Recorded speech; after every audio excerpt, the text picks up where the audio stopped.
Assalamualaikum warahmatullahi wabarakatuh.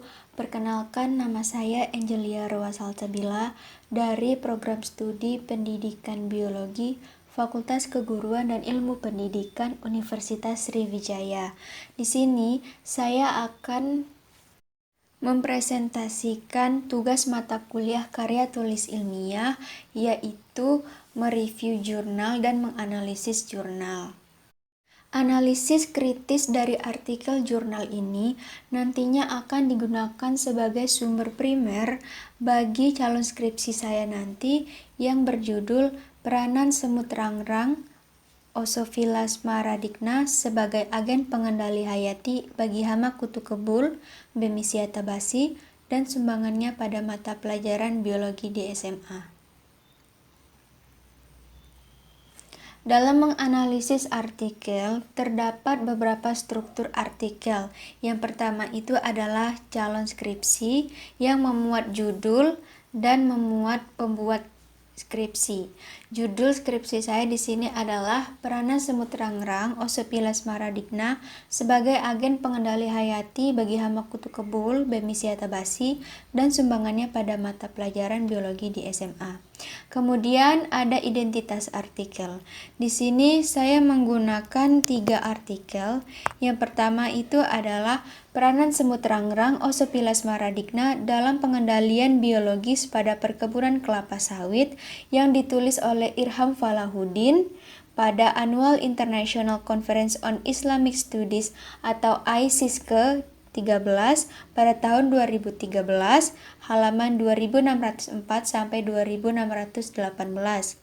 Kemudian artikel yang kedua adalah uji pemangsaan berbagai spesies semut Solenopsis sp, Oxophylla sp, dan Dolichoderus sp terhadap hama putih palsu Napalocrosis medinalis pada tanaman padi yang ditulis oleh Tamrin Abdullah, Iji Diana Daud, dan Kartini pada Jurnal Biologi Makassar volume 5 nomor 2 halaman 176 sampai 185 dan dipublish pada Juli hingga Desember 2020. Artikel yang ketiga adalah kutu kebul Bemisia tabasi Gennadius Hemiptera aleurodidae, penyebar penyakit virus mozaik kuning pada tanaman terung yang ditulis oleh Ahsol Hashim, Wiwin Setiawan, dan Liverdi L. pada Jurnal Iptek Horticultura tahun 2016 volume 12 nomor 12 halaman 50 sampai dengan 54. Yang ketiga ada isi artikel. Isi artikel memuat topik yang diangkat pada artikel. Pada artikel pertama, artikel ini meneliti dan membahas tentang bagaimana daya mangsa dari semut rangrang terhadap beberapa hama ulat yang ada di kebun sawit. Artikel kedua meneliti dan membahas tentang bagaimana daya mangsa dari beberapa serangga predator terhadap hama putih palsu pada tanaman padi, serta membahas serangga mana yang lebih efisien untuk dijadikan sebagai predator. Pada artikel 3, membahas mengenai kutu kebul secara umum, serta membahas tentang cara pengelolaan hama kutu kebul. Kemudian terdapat informasi penting yang akan dimanfaatkan. Pada artikel pertama, penulis menuliskan bahwa penelitian tentang potensi semut rangrang sebagai predator atau musuh alami hama sudah dilakukan cukup lama. Huang dan Yang pada tahun 1987 menuliskan bahwa semut rangrang sudah dikenal oleh bangsa Cina pada tahun 304 Masehi untuk mengendalikan hama kutu-kutuan pada tanaman jeruk. Perilaku agresif semut rangrang dalam mempertahankan daerah kekuasaannya barangkali menjadi salah satu pertimbangan bagi para petani untuk menggunakannya sebagai penjaga tanaman terhadap gangguan hama. Kajian di Vietnam, Van Mel dan Truyen pada tahun 2002 membuktikan bahwa penerapan teknologi pengelolaan semut rangrang atau Oxophilas maradicna yang tepat di lapangan mampu meningkatkan potensi mereka sebagai musuh alami, kata Falahuddin 2013. Informasi ini akan memperkuat mengapa semut rangrang dapat dijadikan sebagai agen predator. Maka informasi ini dapat digunakan untuk mendukung latar belakang penelitian pada bab 1 dan juga dijadikan sebagai kajian pustaka pada bab 2. Selanjutnya, Masih pada artikel 1, penulis menyebutkan bahwa, seperti halnya jenis semut lainnya, semut rangrang memiliki struktur sosial yang terdiri atas ratu, betina berukuran 20-25 mm, berwarna hijau atau coklat, bertugas untuk menelurkan bayi-bayi semut. Pejantan bertugas mengawini ratu semut, dan ketika ia selesai mengawini ratu semut, ia akan mati. Pekerja betina berukuran 5-6 mm, berwarna orange dan terkadang kehijauan, bertugas mengasuh semut-semut muda yang dihasilkan semut ratu. Prajurit betina berukuran 8-10 mm, umumnya berwarna orange, memiliki kaki panjang yang kuat, antena panjang dan juga rahang yang besar, bertugas menjaga sarang dari gangguan pengacau, mencari dan mengumpulkan makanan untuk semua koloninya, serta membangun sarang di pohon-pohon atau di daun, kata Falahuddin 2013. Informasi ini menunjukkan fungsi serta morfologi dari masing-masing kasta pada semut rangrang, sehingga dapat dijadikan sebagai pendukung pada kajian pustaka pada bab 2.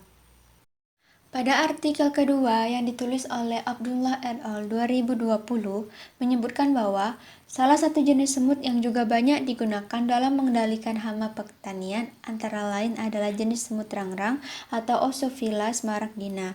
Oxophilas smaragdina adalah semut yang dominan di hutan terbuka dari India, Australia, Cina, dan Asia Tenggara, di mana mereka membuat sarang menggunakan daun dan sutra dari larva.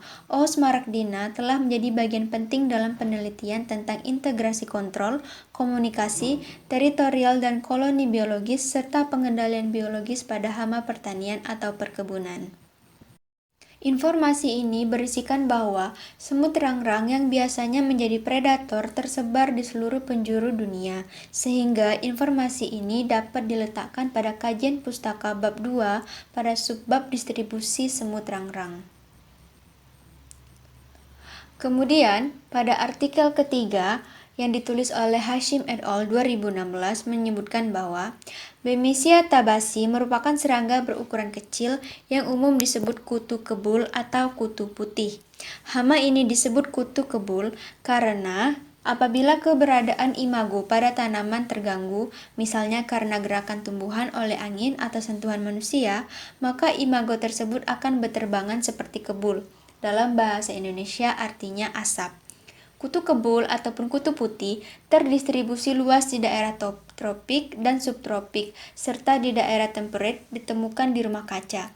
Bemisia tabaci bersifat polifagus dan memakan tanaman sayuran di antaranya tomat, terung, tanaman di lapangan, dan gulma. Kondisi kering dan panas sangat sesuai bagi perkembangan kutu putih, sedangkan hujan lebat akan menurunkan perkembangan populasi kutu putih dengan cepat. Hama ini aktif pada siang hari dan pada malam hari berada di bawah permukaan daun. Informasi ini menunjukkan habitat dari kutu kebul dan juga distribusinya, sehingga informasi ini dapat mendukung kajian pustaka pada bab 2 pada subbab habitat dan distribusi kutu Bemisia tabaci. Kemudian, artikel ketiga juga menjelaskan bahwa serangga betina umumnya meletakkan telur di bawah permukaan daun di dekat venasi daun. Hama ini lebih menyukai permukaan daun yang banyak berbulu untuk meletakkan telurnya lebih banyak. Seekor betina selama hidupnya dapat meletakkan telur kira-kira 300 telur. Telur berukuran kecil kira-kira 0,25 mm, berbentuk seperti buah pir dan diletakkan di bawah permukaan daun secara vertikal melalui pedikel. Telur yang baru diletakkan berwarna putih dan kemudian berubah menjadi kecoklatan. Telur tidak mudah dilihat dengan mata telanjang dan hanya dapat dilihat di bawah mikroskop atau kaca pembesar. Fase telur berlangsung kira-kira 3-5 hari pada musim panas dan 5-6 hari pada musim dingin. Informasi ini menjelaskan tentang fase telur pada kutu kebul, sehingga informasi ini relevan terhadap siklus hidup dari kutu kebul dan akan mendukung subbab siklus hidup kutu kebul pada kajian pustaka pada bab 2. Terakhir, artikel 3 juga menjelaskan bahwa setelah menetas, larva instar pertama atau nimfa pindah dari permukaan daun ke lokasi yang sesuai untuk dia makan. Nimfa stadia ini disebut juga dengan crawler. Nimfa tersebut segera menusukkan mulutnya dan menghisap cairan tanaman melalui phloem. Nimfa instar pertama sudah mempunyai antena, mata, dan 3 pasang kaki yang sudah berkembang dengan baik. Nimfa berbentuk oval, pipi, dan berwarna hijau kekuning-kuningan. Nimfa instar kedua dan ketiga tidak mempunyai kaki dan tidak bergerak selama stadia ini. Stadia nimfa terakhir mempunyai mata yang berwarna merah. Stadia ini kadang-kadang mirip dengan puparium, walaupun pada serangga Hemiptera merah tidak mempunyai stadia pupa yang nyata, karena mereka memiliki metamorfosis tidak sempurna. Lamanya periode nimfa berkisar antara 9-14 hari pada musim panas dan 17-73 hari pada musim dingin. Serangga dewasa keluar dari puparia melalui celah berbentuk huruf T dan berada di samping bekas kerabang kulit pupa atau ekskuvi. Informasi ini menjelaskan tentang fase telur pada kutu kebul, sehingga informasi ini relevan terhadap siklus hidup dari kutu kebul dan akan mendukung subbab siklus hidup kutu kebul pada kajian pustaka di bab 2. Kemudian, hal-hal yang belum jelas terkait dengan kepentingan pemanfaatan. Ada beberapa pertanyaan yang belum jelas terkait pemanfaatan pada beberapa artikel yang telah dianalisis. Pertanyaan tersebut adalah sebagai berikut. Pada artikel pertama, dalam jurnal dijelaskan bahwa semut rangrang dapat dijadikan sebagai hama biologis karena uji preferensinya yang mencapai angka 83%. Namun, apakah hal ini berlaku bagi hama-hama lain? Apakah hanya hama tertentu saja yang dapat dibasmi oleh semut rangrang? Pada artikel kedua, terdapat pertanyaan. Dalam jurnal dijelaskan bahwa semut rangrang merupakan semut yang paling agresif dan semut ini dapat menemukan serta menghabiskan mangsanya dalam waktu yang cukup singkat. Namun, apakah faktor yang mendorong sehingga semut rangrang bersifat agresif? Adakah hubungannya sifat agresif pada semut rangrang dengan morfologinya seperti tipe alat mulutnya? Pada artikel ketiga, terdapat 2 pertanyaan. Yang pertama, dalam jurnal dijelaskan bahwa terdapat beberapa cara pengelolaan untuk membasmi kutu kebul ini. Salah satunya ialah dengan menggunakan pestisida dengan senyawa yang berbeda-beda agar tidak menimbulkan resistensi. Namun, penggunaan pestisida secara terus-menerus akan berdampak buruk bagi lingkungan. Lalu, bagaimana alternatif yang aman untuk mengelola hama kutu kebul ini? Pertanyaan yang kedua, dalam jurnal dijelaskan bahwa kutu kebul merupakan vektor dari virus mozaik yang menyebabkan kematian pada tanaman. Apakah semua kutu kebul merupakan vektor bagi virus mozaik? Apakah kutu kebul yang bukan merupakan vektor virus mozaik tetap bisa merusak tanaman? Yang terakhir adalah bibliografi.